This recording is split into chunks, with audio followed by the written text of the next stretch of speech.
నిందకు ప్రతిగా, అందరూనండి ఆ మాట,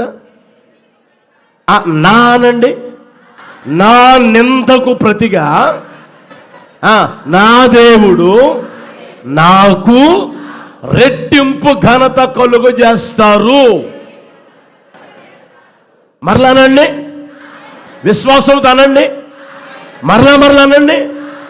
నా దేవుడు నా నిందకు ప్రతిగా, నా అవమానమునకు ప్రతిగా రెట్టింపు ఘనత కలుగు చేయునుగాక. నా దేవుడు కలుగు చేయునుగాక, రెట్టింపు ఘనత కలుగు చేయునుగాక, రెట్టింపు ఆశీర్వాదం పొందుకొందురుగాక. నీ అవమానానికి ప్రతిగా, నీ నిందకు ప్రతిగా యేసు నామములో ఒక్కొక్కరు రెట్టింపు ఆశీర్వదించబడుదురుగాక, దీవించబడుదురుగాక, ఘనపరచబడుదురుగాక. మీరు మీ పిల్లలు ఘనపరచబడుదురుగాక, ఆశీర్వదించబడుదురుగాక. యేసు నామమున నా ప్రభువా కార్యము చేయునుగాక. హల్లెలూయా, హల్లెలూయా. మన దేవుడు విడిచిపెట్టే దేవుడు, మర్చిపోయే దేవుడు కానే కాదు. నువ్వు శ్రమలో ఉన్నావా, నిందల మధ్య అవమానాల మధ్య ఉన్నావా, ఆయన నిన్ను జ్ఞాపకం చేసుకును గాక. హల్లెలూయా. నిర్గమాకాండం 1వ అధ్యాయం 12వ వచనం చూడండి. నిర్గమాకాండం 1వ అధ్యాయం 12వ వచనం. అయినను అందరూ అయినను ఐగుప్తీయులు వారిని శ్రమ పెట్టిన కొలది వారు విస్తరించి, ఏంటంట గట్టిగా చెప్పండి, మిమ్మల్ని శ్రమ పెట్టిన కొలది నా దేవుడు మిమ్మల్ని విస్తరింపచేయునుగాక. మీరు ప్రబలుదురుగాక, మీరు ఉన్న ప్రాంతంలో నా దేవుడు ప్రబలేటట్లుగా చేయునుగాక. మిమ్మల్ని శ్రమ పెట్టిన కొలది ఒక్కొక్కరిని నా దేవుడు విస్తరింప చేస్తాడు. ప్రియమైన వారు, విశ్వసించు నీ వ్యక్తిగత జీవితంలో. అర్థమవుతుందా? ఏదో పైకి చదువుకునే మాటలు కాదవి, దేవుడు చేసిన గొప్ప కార్యాలు అవి. హల్లెలూయా. ఇంకో మాట కూడా చూస్తారా? ఆదికాండం 41:52 చూడండి. ఆదికాండం 41:52. తరువాత అతడు నాకు బాధ కలిగిన దేశమందు దేవుడు నన్ను అభివృద్ధి పొందించనని చెప్పి, చాలు ఆ మాట అనండి. మరలా మీరు చదవండి అందరూ అనండి. అదంతా ఎందుకు? నాకు అనండి, గట్టిగానండి. నాకు బాధ కలిగిన దేశమందు దేవుడు నన్ను అభివృద్ధి పొందించును గాక అనండి. మరలా అనండి, విశ్వాసంతో అనండి. నాకు బాధ కలిగించిన దేశమందు నన్ను దేవుడు అభివృద్ధి పొందించును గాక. యేసు నామమున మీరు అభివృద్ధి పొందుదురుగాక, విస్తరించుదురుగాక, ప్రబలుదురుగాక. ఎలా? శ్రమ పెట్టిన కొలది, బాధ పెట్టిన కొలది, అవమానపరిచిన కొలది, నిందించిన కొలది నా దేవుడు మిమ్మల్ని విస్తరింపచేయునుగాక, మనల్ని విస్తరింపచేయునుగాక, పరిచర్యను విస్తరింపచేయునుగాక. హల్లెలూయా. ఆదికాండం 26:13 కూడా గమనించండి. 26:13. మిక్కిలి గొప్పవాడుగు వరకు క్రమక్రమముగా అభివృద్ధి పొందుచూ వచ్చును. అక్కడ రాయబడిన మాట ఏం తెలిసిన తర్వాత, వారి శత్రువులు ఆయన్ని చూసి ఏం చేశారంట? చెప్పండి గట్టిగా. అసూయ పడ్డారంట వారి శత్రువులు. ఇస్సాకు శత్రువులు అంటే ప్రియమైన వాళ్ళ ఇస్సాకు శత్రువులు చూసి అసూయ పడేటట్లుగా దేవుడు ఏం చేశాడంట? ఆశ్చర్యించాడు. మిక్కిలి గొప్పవాడుగా చేసిన దేవుడు ప్రియమైన వాళ్ళరా నిత్యముగా కార్యము చేయును గాక. హల్లెలూయా. ఎబ్బేసుని గురించి రాయబడిన మాట ఏం తెలిసిన? తన సహోదరుల కంటే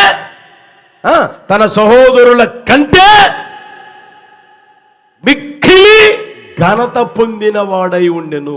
హల్లెలూయా. ప్రియమైన వాళ్ళు నిత్యముగా కార్యము చేయును గాక. శ్రమ పడుతున్నాను, బాధపడుతున్నాను. ఏమండి, నిందలు ఎక్కువైపోయాయి, అవమానాలు ఎక్కువైపోయాయి, తట్టుకోలేకపోతా ఉన్నాను. నా వల్ల కావడం లేదు, ఏం చేయాలో కూడా తోచడం లేదు అని ఒకవేళ అనుకుంటున్నారా ప్రియమైన వాళ్ళరా, నిశ్చయముగా నా దేవుడు కార్యం చేయును గాక. హల్లెలూయా, హల్లెలూయా. నిశ్చయముగా దేవుడు కార్యము చేయును గాక. కనుక ప్రియమైన వాళ్ళరా, దేవుని ఆశ, దేవుని కోరిక, దేవుని సంకల్పం నేను నెరవేర్చాలి అని అనుకుంటూ ఉంటే దేవుడు తప్పకుండా నిన్ను జ్ఞాపకం చేసుకుంటాడు. తర్వాత మనం గమనించాం ప్రియమైన వాళ్ళరా, శ్రమ పరచబడిన కొలది దేవుడు ఏం చేస్తాడంటే జ్ఞాపకం చేసుకొనును గాక. నువ్వు ఎంత శ్రమలైన ఉండు, నిందలైన ఉండు, అవమానాలైన ఉండు ప్రియమైన వాళ్ళరా, నా దేవుడు నిన్ను తప్పకుండా జ్ఞాపకం చేసుకొనును గాక. ఆయన నిన్ను పొరపాటును కూడా మర్చిపోయేవాడు కానే కాదు. ఇంకొక మాట చెప్తాను చూడండి, లూకాసు వర్తమానం 23:41. లూకాసు వర్తమానం 23:41.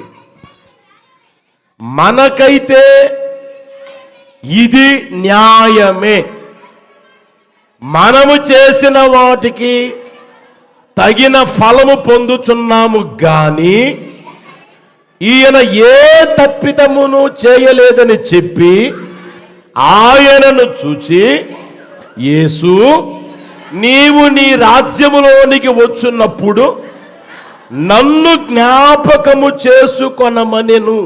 తలపైకెత్తండి.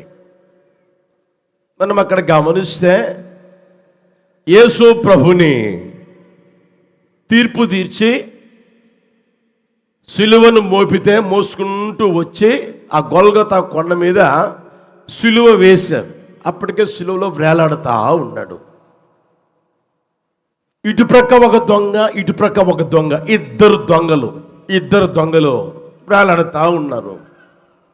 యేసు ప్రభుని ఒకడు చూసి ఏమంటాడంటే, ఇదిగో నీవు యూదుల రాజువు కదా, నీవు దిగు, నన్ను దించు, మమ్మల్ని దించు, నీవు దిగు, మమ్మల్ని కూడా దించు అని ఆయనతో మాట్లాడుతూ ఉన్నాడు. పక్క దొంగ అంటాడు, రే నోర్మి, ఏం మాటలు మాట్లాడుతున్నారు నువ్వు, ఏం మాటలు మాట్లాడుతున్నారా? ఇదే మనకైతే ఇది న్యాయమే, మనకు న్యాయమే. ఎందుకు?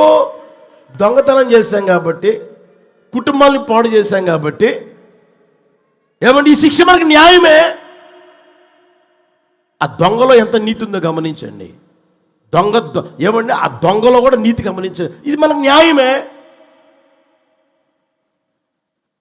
అర్థమవుతుందా? మనం చేసిన తప్పుకి ఇది న్యాయమే. మనము ఏమన్నా నడిపించబడిన ఆ నడకకే ఇది న్యాయమే. అయితే ఆయన ఏ తప్పిదము చేయలేదురా, ఆయన ఏ తప్పిదము చేయలేదురా. హల్లెలూయా, హల్లెలూయా. మనము చేసిన వాటికి తగిన ఫలం పొందుతున్నాం. మనం తప్పించుకొని తిరిగాం. ఒక రోజున పట్టబడ్డాం కాబట్టి, మనం పట్టుకున్నారు కాబట్టి, కొట్టారు కాబట్టి కొడుచుకున్నాం, తన్నారు కాబట్టి తన్నించుకున్నాం, నిందించారు కాబట్టి నిందించుకున్నాం, నిందించబడ్డాం, అవమానపరచబడ్డాం, చివరికి సిలువ వేశారు కాబట్టి సిలువలో వేలాడుతున్నాం. ఇది మనం చేసిన వాటికి తగిన ఫలం పొందుతున్నాం. మనకు న్యాయమే, ఇది మనకు న్యాయమే. అయితే ఈయన ఏ తప్పిదము చేయలేదురా. మనం లోకంలో బ్రతుకుతూ ఉన్నప్పుడు యేసు ప్రభు గురించి విన్నాం కదరా. యేసు ప్రభు దగ్గరికి గుడ్డి వాడిపోతే నేను చూపిలేని పంపించాడంటరా, చూపించాడరా. చెవిటి వాడిపోతే వినికిడిచ్చాడరా, మగవాడిపోతే మాట ఇచ్చాడరా, కాళ్ళు లేని వాడిపోతే కాళ్ళు ఇచ్చాడరా, పక్షవాతం రోగంతో బాధపడుతూ వాడిపోతే వాళ్ళు కూడా ఆరోగ్యం ఇచ్చాడరా, అందరినీ బాగు చేశాడరా, అందరికీ ఆయన మేలు చేశాడు, అందరికీ ఆయన మంచి చేశాడు, కీడు ఏమాత్రం చేయలేదురా. మనం విన్నాం కదరా. ఆయన కనికరించాడు కదరా, దయ చూపాడు కదరా.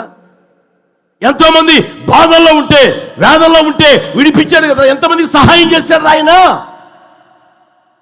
మనకైతే ఇది న్యాయం, ఆయనకి ఇది న్యాయం కాదు. ఆయన ఏ తప్పిదమో చెయ్యలేదు అని ప్రియమైన వాళ్ళరా తెలుసుకున్నవాడై ఏమంటున్నాడు తెలుసునా? ఆ మాట గమనించాను అక్కడ.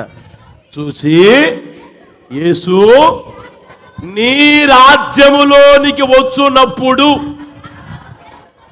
హల్లెలూయా. అంటే యేసయ్యకి ఏముందని నమ్మాడు? గట్టిగా చెప్పండి. యేసయ్యకి ఒక రాజ్యం ఉంది, ఆ రాజ్యానికి రాజు ఆయనే. యేసయ్యకి ఒక రాజ్యం ఉంది, అది ప్రేమ కుమారుని సామ్రాజ్యం. ఆ రాజ్యానికి ఆయనే రాజు, ఇంకొకరు కాదు. అర్థమవుతుందా? అది విశ్వసించి ఇప్పుడు నేను ఆయన్ని వేడుకుంటే ఆయన నన్ను కూడా కరుణిస్తాడు, ఆయన నాకు కనికరం చూపుతాడు, ఆయన నాకు దయ చూపుతాడు, ఆయన నాకు వాత్సల్యత కనపరుస్తాడు అని నమ్మి విశ్వసించి ఆయన అంటాడు, నీ రాజ్యములోనికి వచ్చినప్పుడు నన్ను జ్ఞాపకం చేసుకో అయ్యా. హల్లెలూయా, హల్లెలూయా.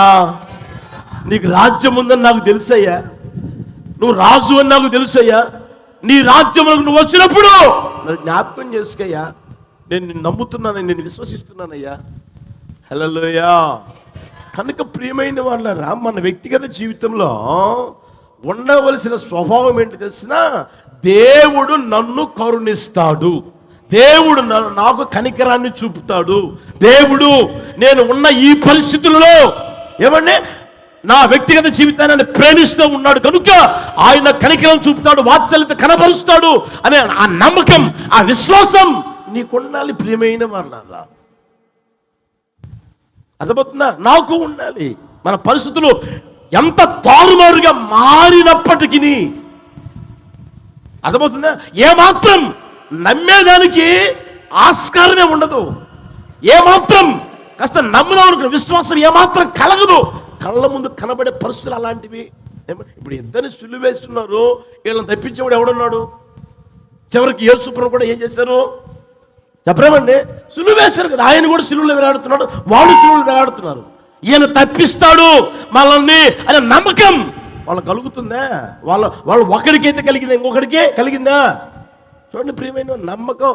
బైబిల్ రాయబడిన మాట తెలిసిన, నిరీక్షణకు ఆధారము లేనప్పుడు అని ఉంది.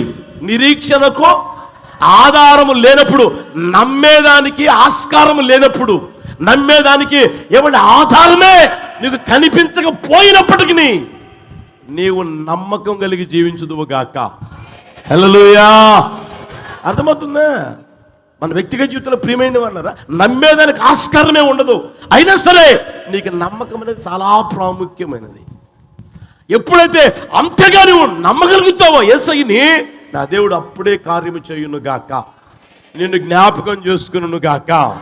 చూడండి, ఆ మాట అన్నాడో లేదో యేసుప్రభువు ఏమన్నాడు దొంగతో? నేడు, ఎప్పుడో ఓ నెల తర్వాతనా, ఓ సంవత్సరం తర్వాతనా? ఆ మాట చూడు. నేడు నీవు నాతో కూడా. హల్లెలూయా.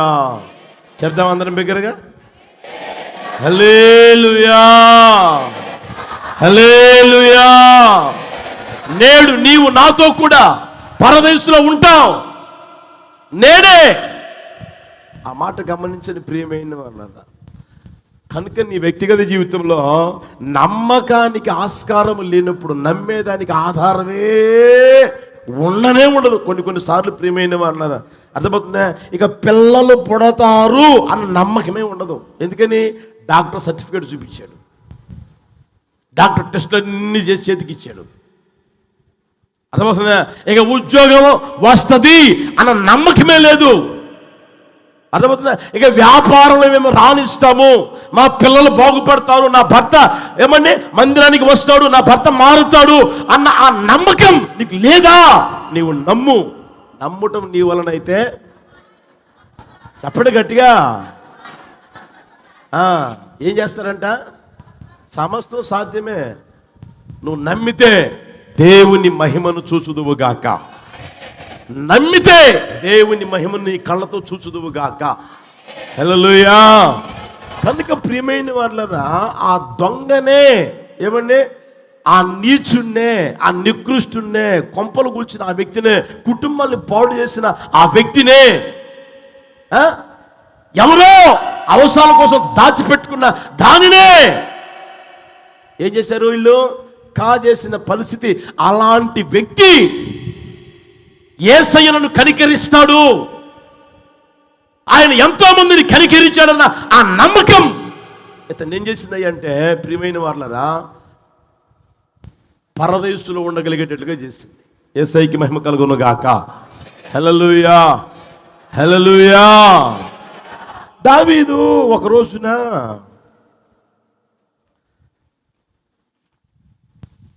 సాతానుగాడి ప్రేరేపణకి లొంగాడు. ఎవరు ప్రేరేపణకి? అంటే అంత పెద్ద భక్తుడిని కూడా సాతానుగాడు ప్రేరేపిస్తాడా అనుకుంటారేమో. ప్రేరేపిస్తాడు. దేవుని చేత ఏర్పరచబడిన, దేవుని చేత పిలవబడిన, అభిషేకించబడిన, కృపావరాలు కలిగిన ఏమండి సాతాను ప్రేరేపిస్తాడా అంటే ప్రేరేపించాడు. బైబిల్లో ఉంది. యేసు ప్రభుతో తిరిగిన వ్యక్తినే యేసు ప్రభు ఏమన్నాడు? సాతానా నా వెనక్కి పో, సాతానా నా వెనక్కి పో అన్నాడు. మీరు చూడండి, రాజ్యాన్ని పరిపాలిస్తున్న ఆ రోజుల్లో అంత క్షేమంగా ఉంది, సురక్షితంగా ఉన్నారు, ఆనందంగా సంతోషంగా ఉంటే ఈయన కూడా శుభ్రంగా ఆయన పని ఆయన చేసుకోకుండా సైతాన్ని గడి ప్రేరేపిస్తే ఆ ప్రేరేపణకు తలొగ్గాడు. సైన్యాధిపతిని పిలిచాడు. పిలిచిన తర్వాత, నా దేశంలో జనులు ఎంతమంది ఉన్నారు, డాళ్ళు ఎన్నున్నాయి, ఈట్లు ఎన్నున్నాయి, బాకులు ఎన్నున్నాయి, ఏవి ఎన్నున్నాయి, మొత్తం లెక్క పెట్టుకురాపో అన్నాడు. అయ్యా, నీవు గొర్రెల దొడ్డుల్లో ఉన్నప్పుడు దేవుడు నిన్ను పిలిచాడు, ఏర్పరచుకున్నాడు, ఇశ్రాయేలు రాజు, ఆ ప్రజల మీద ఆయన రాజుగా చేశాడు కదా. ఉన్నదంతా ఎవరిచ్చారు చెప్పండి? దేవుడే ఇచ్చాడు కదా. ఇప్పుడు నీకు ఉన్నదంతా దేవుడే కదా ఇచ్చింది, నువ్వేమైనా సంపాదించింది కాదు కదా, దేవుడు ఇచ్చిందే కదా. ఇప్పుడు ఎందుకు లెక్క అని అంటే, రాజు నేనా? అయ్యా అలాగేనయ్యా అని దేశం ఆ చివరి మొదలుకొని దేశం ఈ చివరి దాకా మొత్తం తిరిగి తిరిగి తిరిగి తిరిగి లెక్క పెట్టి తీసుకొని వచ్చి లెక్క ఆ దావీదుకి ఇచ్చారు. ఇచ్చిన తర్వాత ప్రియమైన వాళ్ళరా, దావీదు మనసు నొచ్చుకుంటా, అయ్యో ఈ పని చేశానా, ఈ పని ఎందుకు చేశానా, ఈ పని ఎందుకు చేశానా అని మనసు నొచ్చుకుంటా ఉందంట. ఈలోపు దేవుడు సేవకుడిని పంపించాడు. సేవకుడిని పంపించి, మీరు సమూయేలు 2వ పుస్తకం 24వ అధ్యాయం తీయండి. 12వ వచనం చూడండి. నీవు పోయి దావీదుతో ఇట్లనుము, యెహోవా సెలవిచ్చినదేమనగా, 3 విషయములు నీ ఎదుట పెట్టుచున్నాను, వాటిలో ఒకదాని నువ్వు కోరుకొనిన ఎడల నేనది నీ మీదికి రప్పించదును. కావున గాదు దావీదు నొద్దకు వచ్చి ఇట్లని సంగతి తెలియజెప్పాను, నీవు నీ దేశమందు 7 సంవత్సరములు క్షేమము కలుగుటకు ఒప్పుకుంటావా?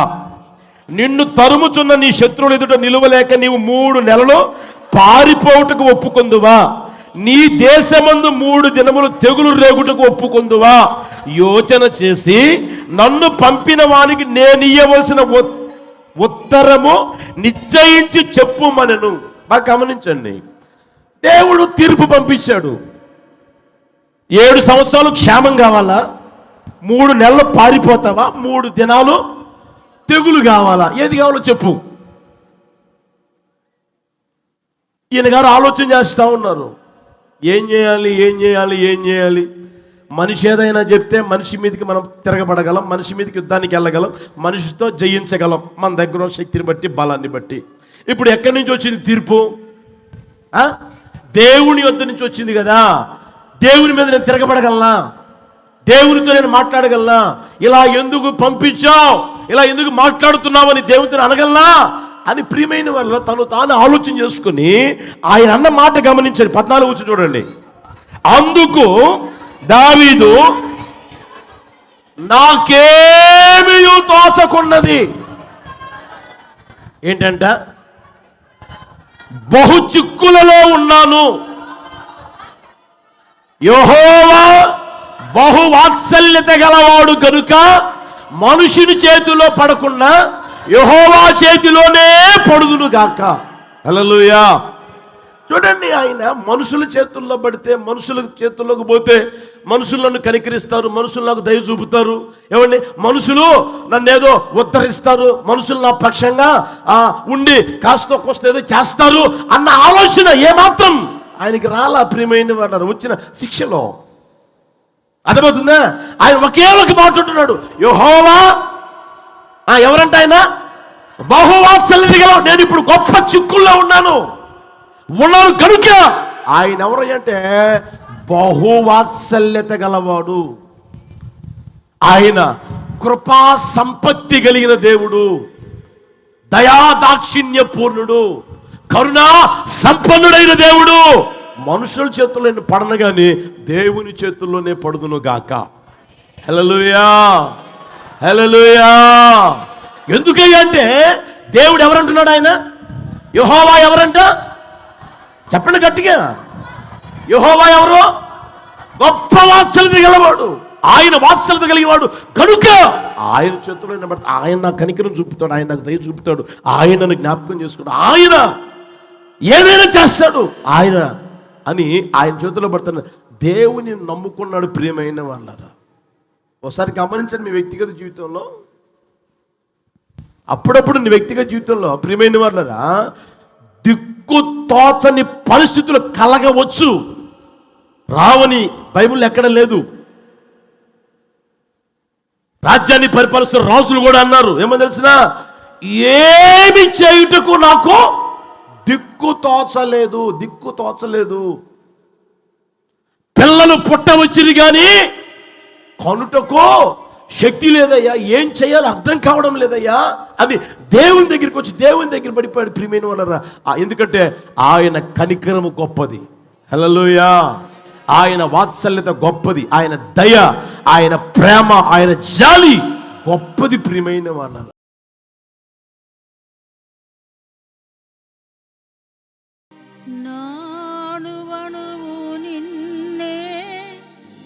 స్తుతించునే కీర్తనీయుడా, నా హృదయార్పణతో ప్రణమిల్లెదనే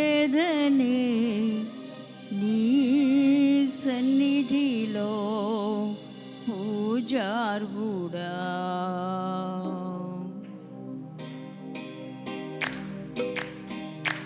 నా హృదయాన కొలువైన యేసయ్యా, నానువనువు నిన్నే ప్రస్తుతించెనే కీర్తనీయుడా,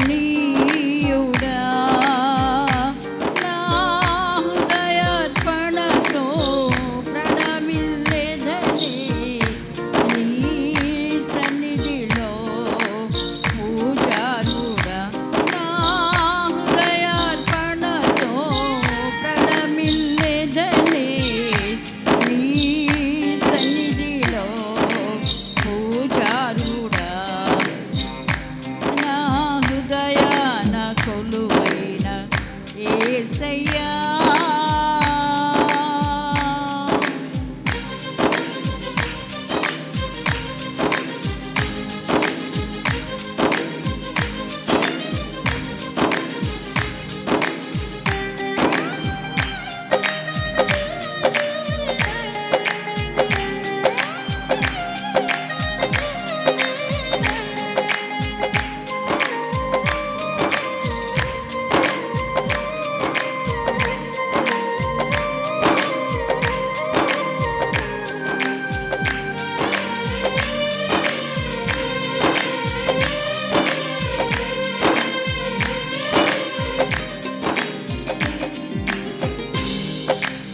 సొంతమే